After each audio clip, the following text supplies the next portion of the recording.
Assalamualaikum warahmatullahi wabarakatuh. Kasubdi parwargi Komandan Ramang. Mudah-mudahan sehat walafiat aya dina lindungan Allah Subhanahu wa taala. Mangga orang lajikan baik para wargi sadayana. Si Emen Jawara gagah dina bagian anu ka-40 hijina derah ka sadayana Umar Ranco.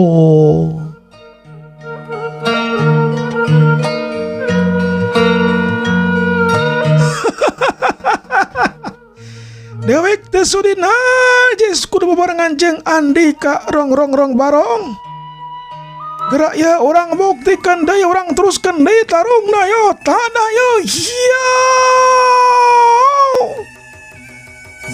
Curilat di asom harita ngacurilat harita nibaskeun jadi sula setan harita ditojoskeun kana darana si barong pikeun anu kadua kalina. Seret serep. Jadi sudah teh harita nambus kana dadana si barong malahan mah nepikeun ka deukeut. Anu dicekel ku si Asom atawa palabah anu dicekel ku si Asom. Harita eta terus teh parat ka tukang ketompo harita. Si barong dina waktu harita teh coba harita sungutna harita calawak. Sat berat Asom harita nyabut trisula saktina atawa trisula setan. Sabarna eta trisula dicabut. Kidebut badan si barong harita mebut ka tukang harita. Bulai eta getih teh ngabulai harita maseuhantana. Si Asom ngarasa suka jeung bunga halantran si barong dina waktu harita geus ngajongkeng. Tapi kabungah si Asom teh ngarasa kedeung kerajat. Si barong harita ngarajat udang deui saterusna mah harita pancuh nangtung deui. Atuh anu tadi harita nyatana dadana teh geus doang ku trisula setan milik si Asom, harita alus deui seperti biasana. Dewek bamual kakenaan komodar Asom. Lantaran dewek mibanda ilmu anu disebut Acira Warontek teh ya. Mun Andika penasaran sok dek neungel anu mana, dek neungel anu itu nu ieu ge bebas cing dewek mah. Asom harita ngarenjag pikeun anu kadua kalina tapi ayeuna mah si Asom ngarenjagna beuki kacida lantaran geus jelas yen si barong teh mibanda ilmu anu disebut Acira Warontek teh. Dewek mibanda ilmu anu disebut Acira Warontek. Dewek moal kena komodar Asom. Oh pilih we ku anjeun deui kabur sok dek talu ka dewek sok. Ngan seperti nama Andika teh moal bisa kabur. Deka mana wae Andika atau anjeun tinggal ke di tempatan idit pokoknya aku dek bakal diudak nebikeun katungtung dunia oke sok sia dikumaina. Asom di waktu harita mundur tiru lengkah dina rada sabar oge ku ilmu anu dipibanda ku si barong. Sakoma oge tetejehan jeung sakoma oge roesan hayang ngelekeun si barong saperti nama si Asom moal bisaeun. Si Asom oge geus bisa ngukur kana kahebatan ilmu si barong jeung kahebatan ilmu dirina. Dipikir-pikir mah da tetep si Asom teh moal bisa ngelehkeun si barong. Lantaran si barong hirup deui jeung si Asom oge can bisa nangtukeun kudu kumaha cara ngelehkeun si barong anu mibanda ilmu Acira Warontek teh. Asom harita pancu nangtung bareng rada ngahuleng mikiran kana caritana si barong. Dina kayaan bingung kitu harita curilat si barong harita ngacurilat dengan kecepatan tinggi harita. Nyaho harita hiu jobet. Dua dampalengan kencakatu si barong harita nanggal pisan kana dadana si Asom. Wow! Cengkang, kedebut. Si Asom harita mebet kena taneuh nang karak bengkang. Dina leungeun katuhna masih keneh we nyekelan trisula setana. Asom dina waktu harita mutahkeun getih lambaran lantaran si barong waktu harita ngagunakeun saparapat tina tenaga anu aya atau anu dipimilikna. Saparapat oge atuh luar biasa hebat. Karasa darana nyeri nyel-nyelan harita. Ulohok ngutahkeun getih deui. Ulohok dia harita ngutahkeun getih deui. Asom, sia dek tunduk patuh ka dewek dek taluk atau moal. Mun sia taluk anjeun bakal aman, bakal diobaran ku dewek. Tapi lamun teu taluk, wah sia bakal kocor ku leungeun dewek. Ulah moal taluk bareng moal. Mun anjeun arek ngabinasa dewek sok, mangga eta mah kumaha Andika. Ulah moal hanjakal moal sok we eta mah. Asom memang embungeun arek kudu taluk ka si Barong mah. Si Barong harita nyarengeh seuri sumungoa harita ka si Asom. Teu asa-asa siat krabak. Dari sulah harita geus aya dina cekelan si Barong dina leungeun katuhuna. Eta mah teu asa-asa dina gerakan anu memang luar biasa gancang nyaho-nyaho siat hiuk serap. Eta terus sulah teh nancep dina dadana si Asom. Si Asom harita langsung calawak panonna bureal buncelik. Tadilah harita dina sungutan si Asom ngaluarkeun getih harita nyabrot lantaran si Barong dina waktu nyecepkeun trisulana kana dada si Asom ngagunakeun saparapat bagian tina tenagana.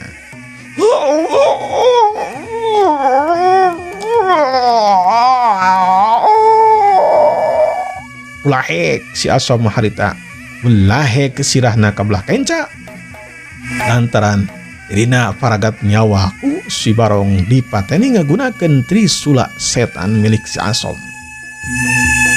Yaku lantaran si Asom teh geus paragat nyawa, si Barong harita ngagakak seuri dina waktu harita.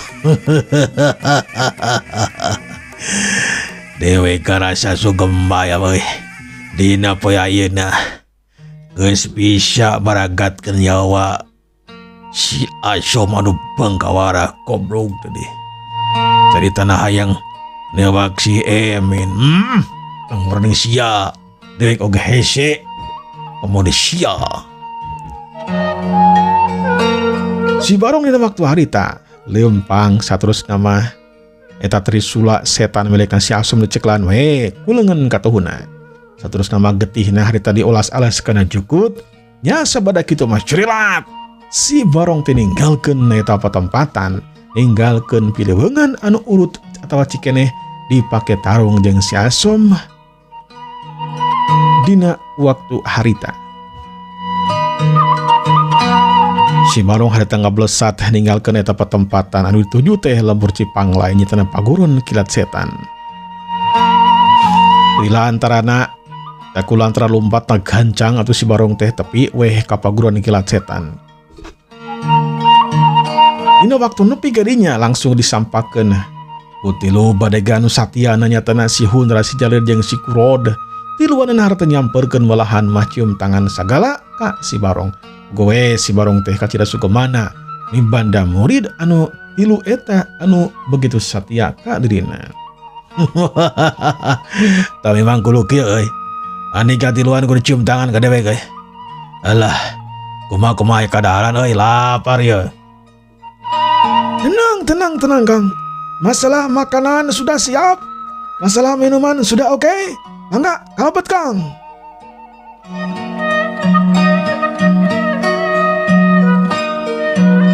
Sabada kitu masih Barong si Hundra si Jalir jeung si Kurod teh asup weh ka jero pagurun. Bener we di jero pagurun teh harita geus kasampak. Geus disampakeun minuman anu seger-seger nya teu dawogan. Kadaharan anu hareuneut keneh. Wah, pogo we si Barong ka jero bungahna. Calebak we harita barang dahar.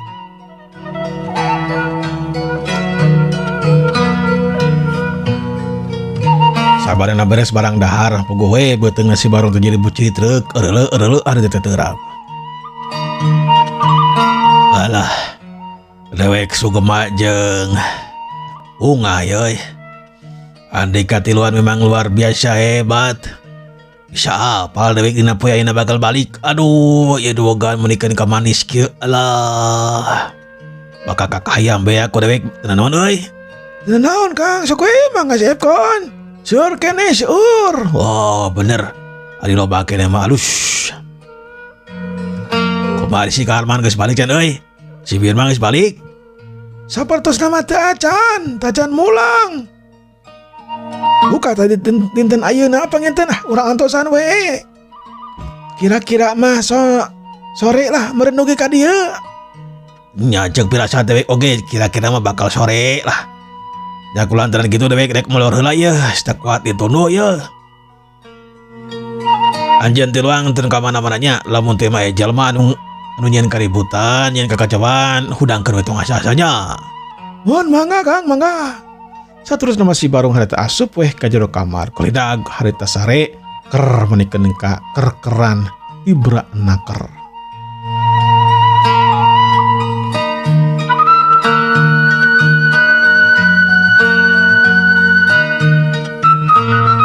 Si Hunra, si Jalil yang si Kurod, di luarna harita aya we di tengah imah harita. Malahan mah berjeng dahar sagala urut si Barong. Aya kene sesana, calbak we dahar. Da satu di nama eta kadaharan teh keur manehanana tiluan. Tapi tetela geuningan si Barong datang, teu bisa manjar kumaha, eta kadaharan teh dibikeun we ka si Barong. Tapi da sakumaha lobana ge barang daharna hiji jalma. Wal nyiepkeun jatah pikeun tiluan. Aya kene we sesa-sesa makakak hayam jeung sesa-sesa anu sejenna.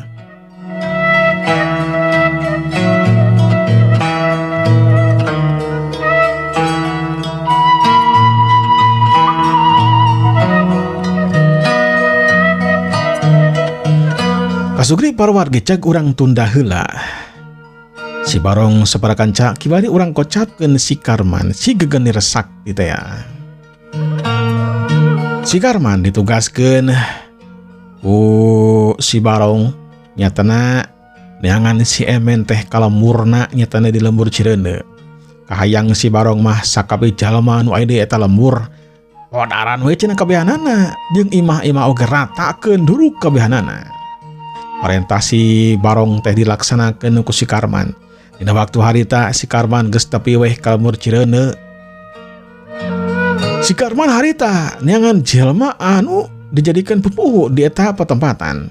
Nyatana Mang Akum teh neangan Mang Akum jalma-jalma anu aya di dinya anu ditanya ku si Karman teh nuduhkeun yen pupuh lembur atawa kampung di lembur Cireuneu teh nyatana Mang Akum.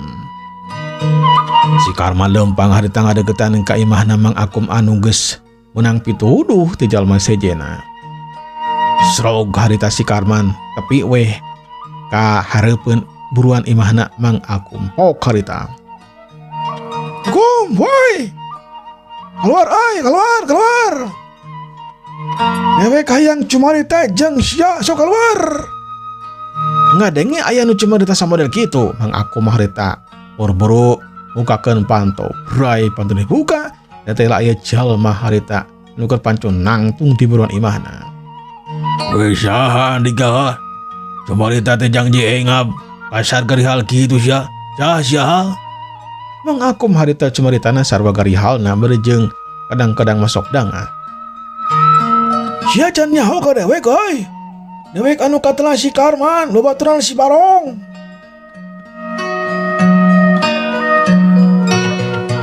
Nah benar si Emen teh sok cicing di dia. Mana ayeuna si Emen ah? Kebeg harita.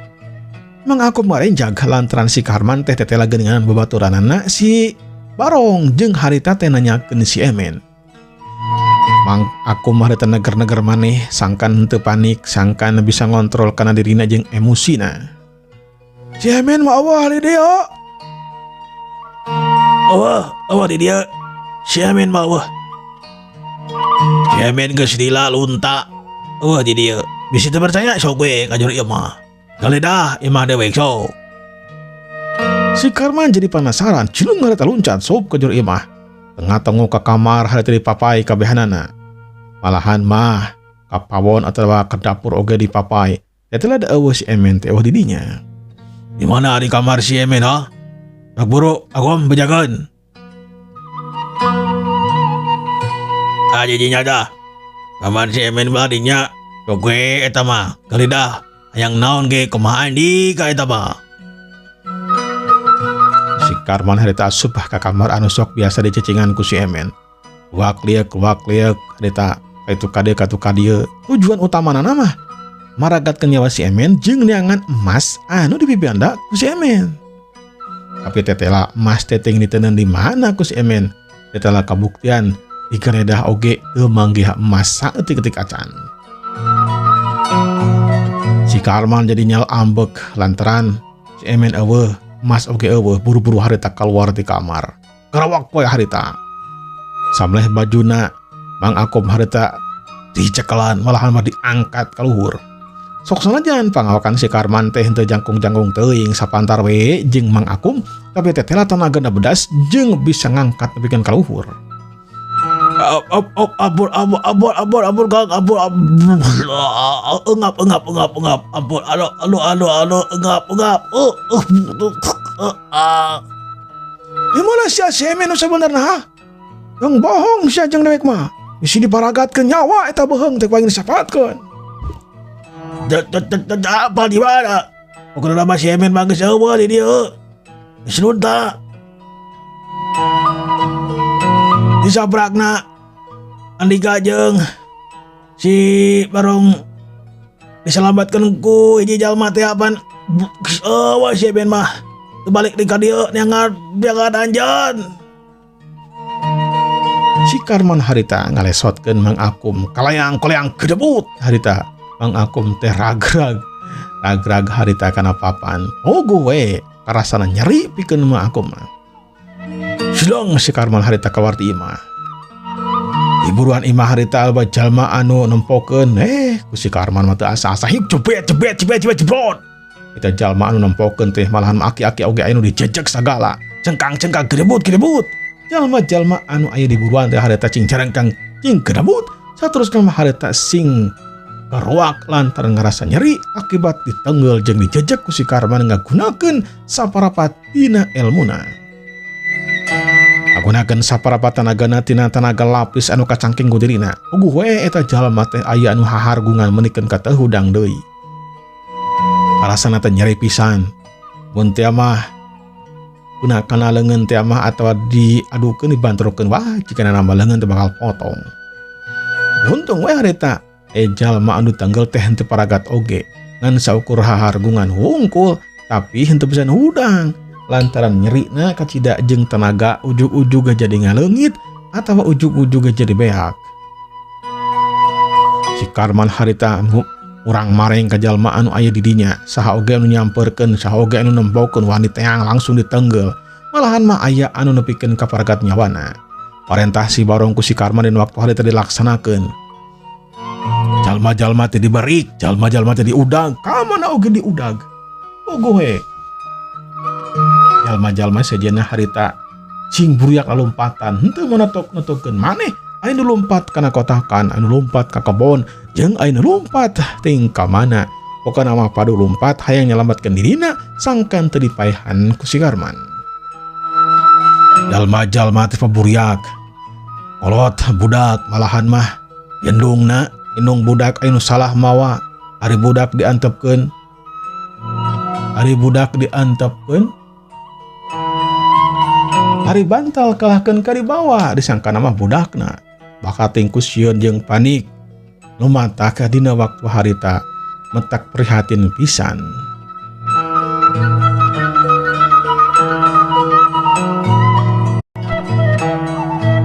Dilaku lama si Karman harita ngaduruk imah warga didinya. Syukur harita diduruk perepet. Hiji imah diduruk terus mapai ke imah-imah anu sejenna anu kaparengan harita pageye-geye mah langsung kahuruan kabehanana oge. Tilu imah harita kahuruan ditambah ku imah anu sejenna kitu jeung kitu we. Mang Akum jeung kulawargana teu bisa majar kumaha dirina lebih penting nyalametkeun diri daripada cicing dirinya berengbang harita lompat jeung kulawargana. Anu sejen oge diajak sangkan naon sangkan lompatan ti eta patempatan. Si Karman ngarasa sugema hate lantaran jalma-jalma lompatan sieun imah-imah diduruk ku manehanana. Jalma anu paragat nyawana anu maot kaitung aya kana 10 urangna. Memang loba keneh anu masih kena hirup lantaran lompatan. Si Karman oge bingung ari kudu ngudag ka itu ngudag ka dieu mah nu matak manehanana teh cicing we di dinya di tengah lemur bari jeung ngaduruk imah-imah anu sejenna. Sabadana imah-imah harita diduruk saterusna si Karman ninggalkeun eta patempatan. Curelat harita ninggalkeun eta patempatan ngajugjug ka lemur anu sejenna. Lemur anu sejenna oge sarua tetangga eta lemur diduruk di sarua. Jalma-jalmana diparagatkeun nyawana sarua. Kitu jeung kitu we malahan mah aya awewe anu naon anu geulis-geulis mah anu mencerang-mencerang mah karawak langsung ditewak saterusna mah harita dibawa ka hiji imah. Eta awewe teh ceceritan aya ngalepas genderit tapi teu bisa kulawargana ge teu bisa kukumaha lantaran sieun ku si Karman. Pagawean si Karman dina waktu harita memang geus biadab geus kaliwat-liwat. Biasana mah teu kitu lantaran dina waktu harita mah geus mibanda ilmu acira warontek teh percaya diri naker manehanana moal aya anu nandingan kana kemampuan ilmu silatna. Jalma-jalma anu aya di pilemuran mah ngan bisa neungeul teh neungeul we henteu ngagunakeun tata gerak ilmu silat.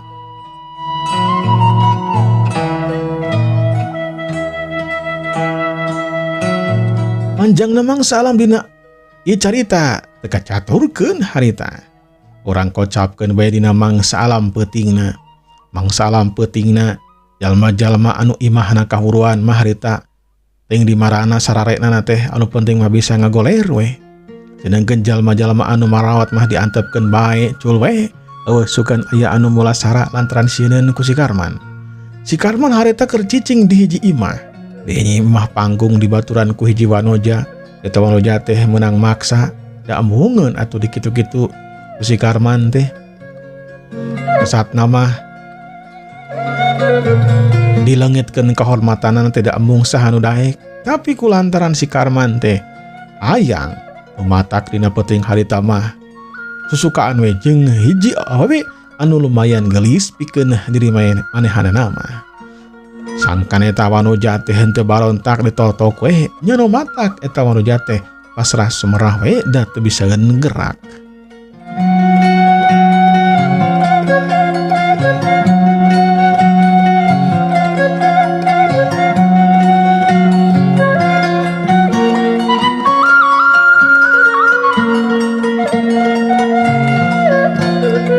Kasugri parwargi dina peuting harita curilat harita aya hiji bayangan cucurilatan harita kolepatan dina beleg-begna peuting.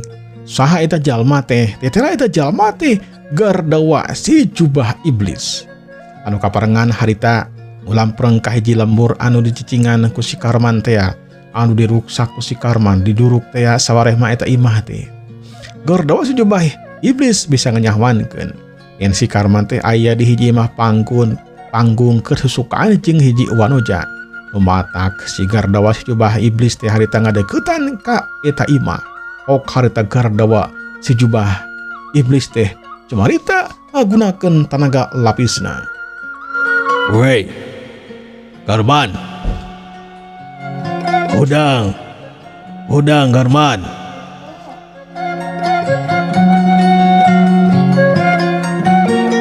Udang sia. Dewek hayang ngadu jiwa jeung anjeun. Akbaro. Kalakeun ka cicing wae sia jeung awewe. Daonan gituan. Dewek nangtang tarung ka Andika. Sok buru keluar sia. Keluar. Ceritaan Gardawa si jubah iblis kadenge pisan ku si Karman dina waktu harita. Untung si Karman susukaanna geus beres, parjat harita hudang, terus harita muru kana panto imah.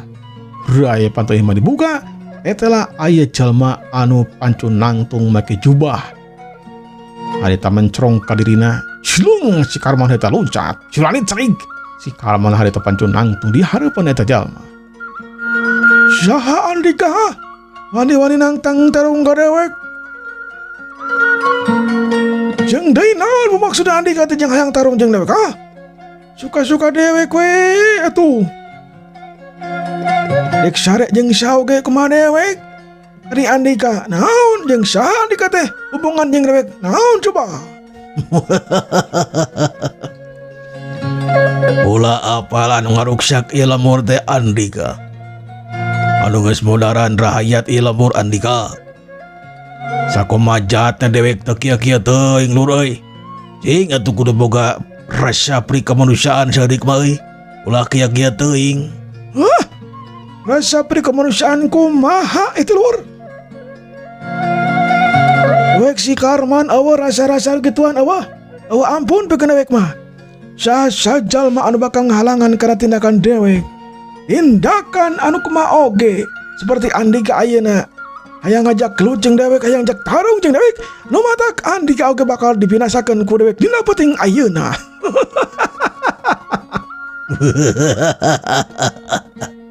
Heuleuh, waktosna paratos Sepkom dangu wilujeng kantun ka sadayana. Wassalamualaikum warahmatullahi wabarakatuh.